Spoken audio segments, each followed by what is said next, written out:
We finished shooting in the fall of 2005. And I was removed from the film that December. And now we're in February 2007. And I'm still fighting to get my cut of the film out there.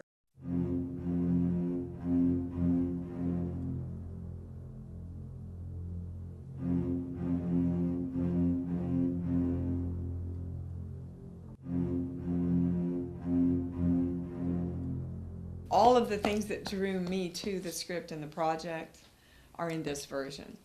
The commentary about the fear and how it's worked through all of society, and the very poetic statement that's made at the end of the film. And there's so many more personal character developments and heart and layers in this particular cut of the film. To me, it's a different film. One of the most wonderful things about new technologies is that there can be a director's cut, and there ought to be.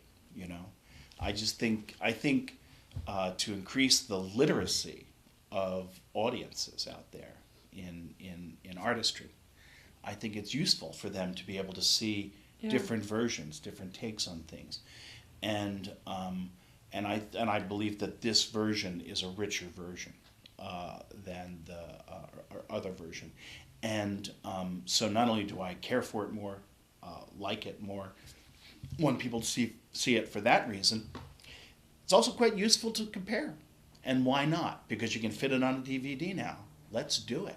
I like, in the writer's and director's cut, I just like the transitions are much more effective to me. They have more metaphoric value. They're more powerful. And my favorite scene in the film is the escape from the supply room down the air coil tubing ventilation shaft, and the whole build up from that moment to the end is very scary and cool, and has a neat arc, and is edited much more rhythmically and more appropriately in the director's cut than the other version. And you have more character development already with the characters, so there's even more sense of empathy with the characters than you would have in the producer's cut. I just like that build-up of those scenes much more, and they're more powerful.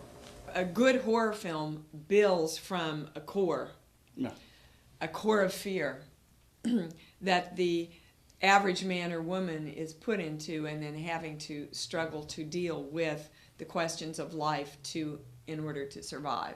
Boris Karloff differentiated. He says, I make films, they really shouldn't be called horror films.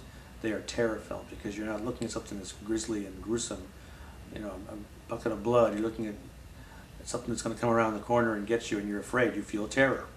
Well, I think there's both things happening in the plague, because what's happening to these children really is horrible to look at. It's ugly, creepy. It speaks to our dear and deep terrors about fears about what can happen to our bodies and to our families. One of the wonderful things about genres of filmmaking, whether it's westerns or horror films, is that there's a richness in the genre which is not always explored, and it's exactly what Dee was talking hardly about. ever anymore. Yeah, and a lot of I was almost said a lot of slasher films, because that's what a lot of horror films have kind of degenerated into. Yeah. There really is rarely a human being. There's lots of types, and there's lots of blood, and there's lots of fear and surprise, and that's all very technical. It works very well. But to find a film that's in a genre like this, a horror film, which actually honors the genre. Yeah. And honors human beings as people in a dilemma, but real people in a real dilemma, was really exciting for me. And I think that we captured a lot of that in the film. Absolutely. Yeah. As far as The Plague being a horror movie, I guess in one camp it is, and in one camp it's not. It doesn't throw into the grotesque.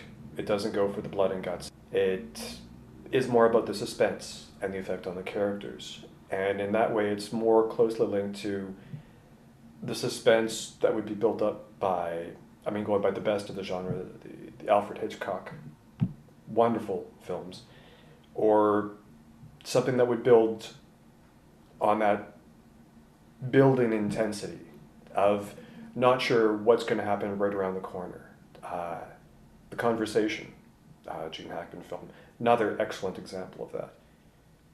I think too often with horror nowadays, it's just become about how much you can gross out, what blood, what guts, what kind of vile things you can do to the human body.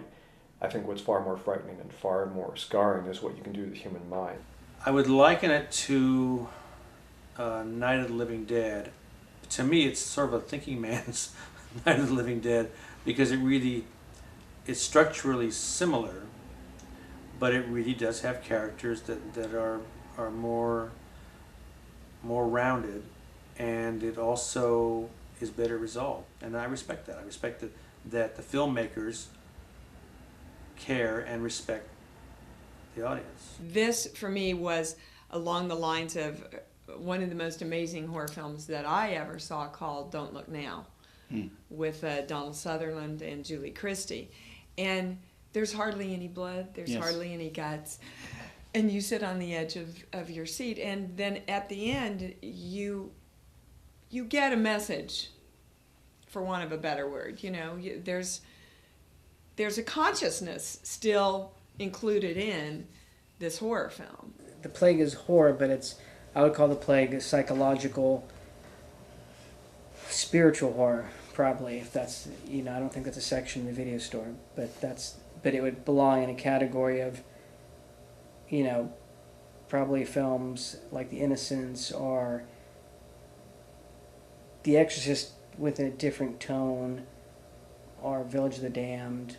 It's horror in the sense that scary things happen in it, and there's scary moments, and the premise is scary, but within that there's something else going on, and psychologically that's not the only effect it's after. So it does stretch the genre, especially at the end, when you may not think it goes where it's going to go, or you might be surprised, and that just depends on your definition of what you want from a horror movie. If you want to surprise you, or you want to go to the place you expect it to.